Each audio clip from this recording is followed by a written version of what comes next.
Salam sejahtera bersama saya Neblin Majil dalam 15 minit MMTV edisi 14 Julai 2023. Kita ke berita utama. Perdana Menteri Datuk Seri Anwar Ibrahim memberi jaminan Kerajaan Perpaduan akan menggunakan kuasa dan pengaruh yang ada untuk menjaga kepentingan rakyat. Oleh itu, Anwar berkata kerajaan sekarang perlu diperkuatkan menerusi pilihan raya negeri PRN yang bakal diadakan pada 12 Ogos depan.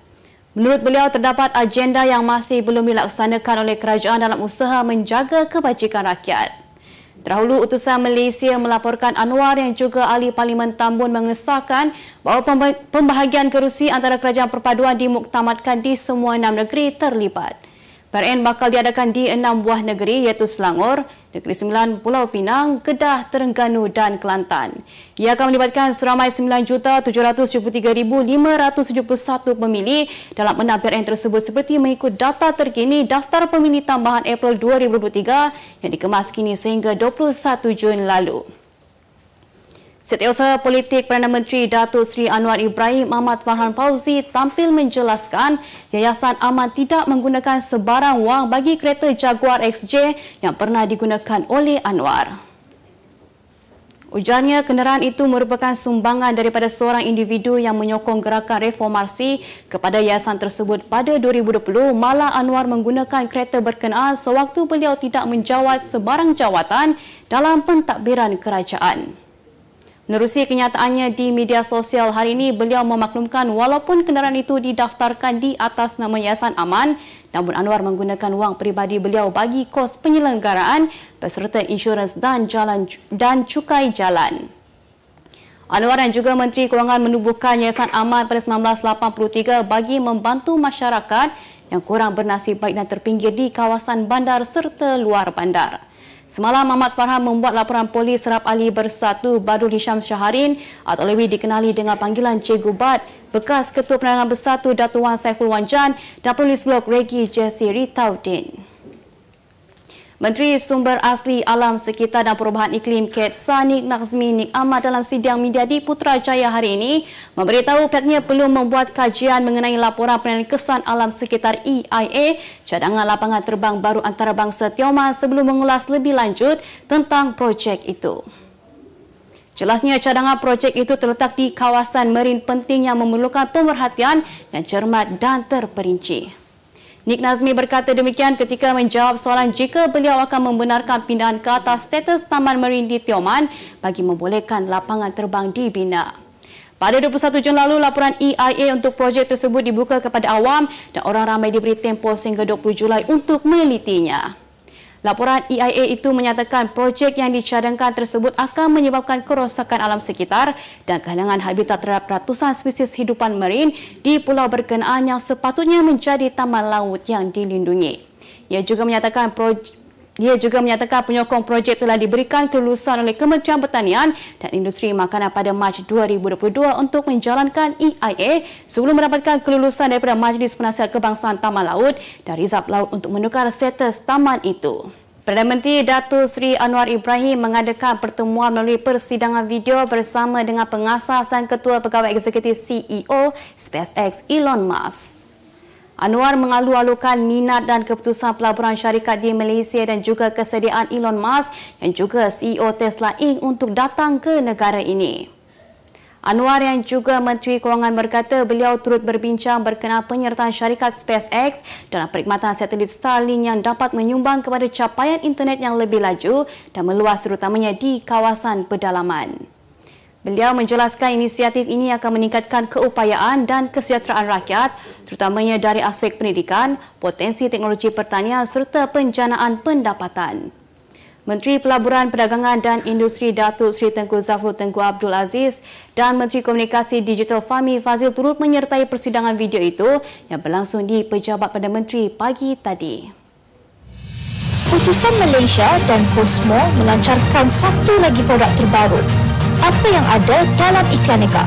Ia adalah platform yang tepat dan efektif untuk mengiklan antaranya berbagai jenis notis, catatan kosong, hartanah, tender, kenderaan, mencari wali atau waris dan berbagai lagi. Apa yang anda cari? Semuanya ada di sini. 2 dalam 1. Layari iklaneka.utusan.com.my. Kita kembali lagi. Mahkamah Magistrate hari ini menjatuhkan hukuman penjara 12 bulan terhadap seorang wanita warga emas kerana menyimbar asid ke arah seorang peniaga rotinan.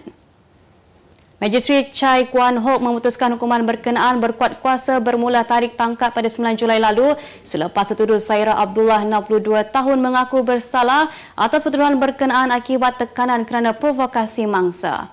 Mengikut pertuduhan, Saira menyebabkan cedera menggunakan cecair kimia ke atas Inam Ullah, 37 tahun dalam lift Blok B, Pangsapuri Laksamana Jaya pada 4 Julai lalu. Bagaimanapun, wanita itu mengaku tidak bersalah atas satu lagi pertuduhan kerana kesalahan sama terhadap isteri Inam, Jemila Sabda 60 tahun di tempat serta waktu sama. Kedua-dua kesalahan itu didakwa mengikut Seksyen 324 Kanun Keseksaan yang memperuntukkan penjara maksimal 10 tahun atau denda atau sebat atau mana-mana dua daripada hukuman terbabit jika disabitkan kesalahan.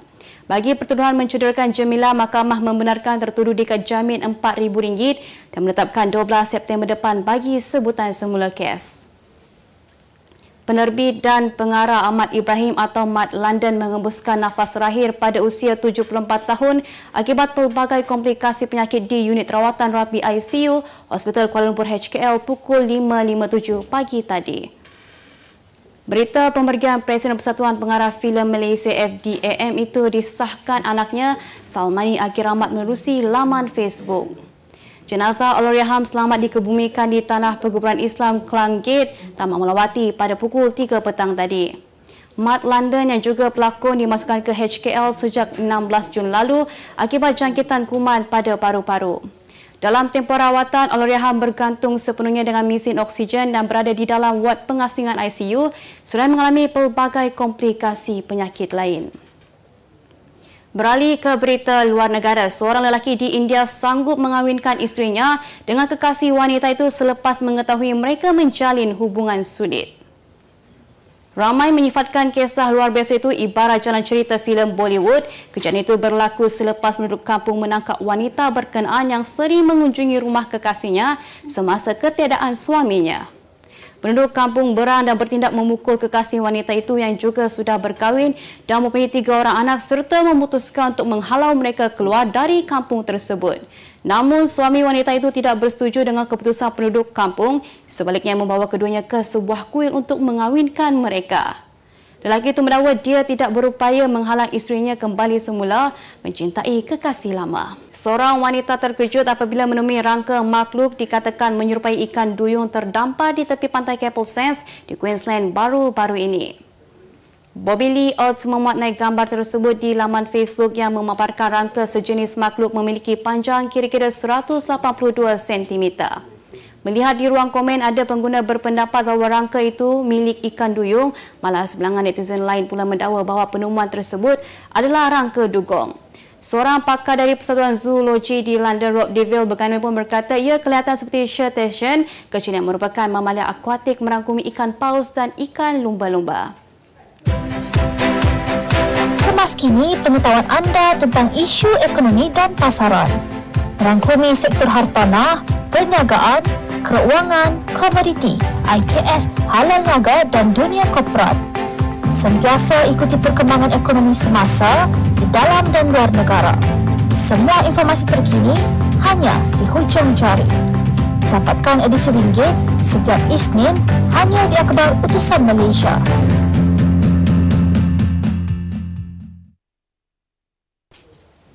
Berita ekonomi, syarikat penerbangan kebangsaan Malaysia Airlines gagal mempertahankan anugerah kru kabin terbaik The Best Cabin Crew yang pernah dimenangi beberapa kali sejak 2001 apabila hanya mampu menduduki tempat ke-15 dalam senarai organisasi penarafan pengangkutan udara Skytrax 2023. Garuda Indonesia berada di kedudukan pertama sekaligus mengalahkan pesaingnya Singapore Airlines yang pernah menang pada tahun lalu.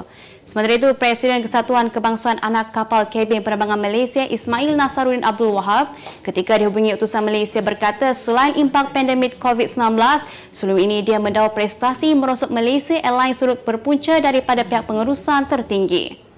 Untuk rekod, Malaysia Airlines pernah memenangi anugerah berprestij itu sebanyak 9 kali sejak 2001. Difahamkan kali terakhir syarikat penerbangan itu dinobat sebagai kru kabin penerbangan terbaik oleh syarikat Skytrax pada 2009. Pelan strategik Lembaga Angkatan Tentera Malaysia LTAT 2023 hingga 2025 akan memberi tumpuan meningkatkan prestasi pelaburan melalui peningkatan aset di bawah pengurusan AUM kepada 15 bilion ringgit daripada 9.3 bilion ringgit.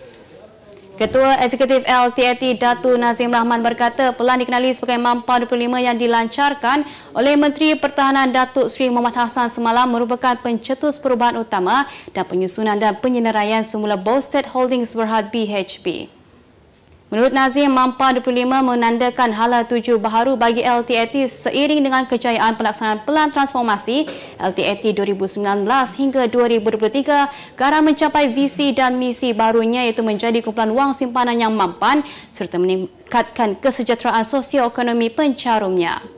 Ujar beliau, MAMPA 25 mengandungi 5 elemen utama iaitu penyertaan visi dan misi yang baru, sasaran dividen tahunan pada kadar minimum 5% kepada pencarum, 4 teras sebagai bidang tumpuan utama dan pelan tindakan yang mengandungi 10 sasaran, 11 strategi utama dan 1 game changer bagi memacu LTAT ke fasa seterusnya. Sementara itu, Muhammad ketika berucap berkata MAMPA 25 memberi hala tuju jelas buat LTAT bagi melangkah ke hadapan dalam menghadapi pelbagai cabaran mendatang. Kita ke berita sukan. Beberapa tahun yang lalu, pertemuan Kelantan dan Johor Darul Ta'zim JDT dilabel sebagai pertarungan maut, namun kini perlawanan kedua-dua pasukan hanya dianggap sebagai pertembungan langit dan bumi. Saingan malam ini menyaksikan Kelantan bermain di laman sendiri di Stadium Sultan Muhammad IV bagi aksi Liga Super.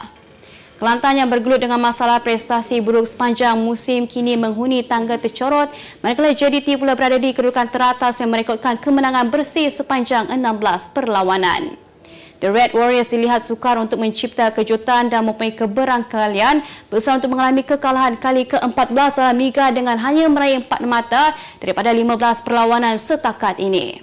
Untuk rekod kali terakhir Kelantan menewaskan JDT adalah pada 2018 dalam aksi peringkat kumpulan Piala Malaysia dan selepas itu mereka tewas 6 pertembungan terakhir.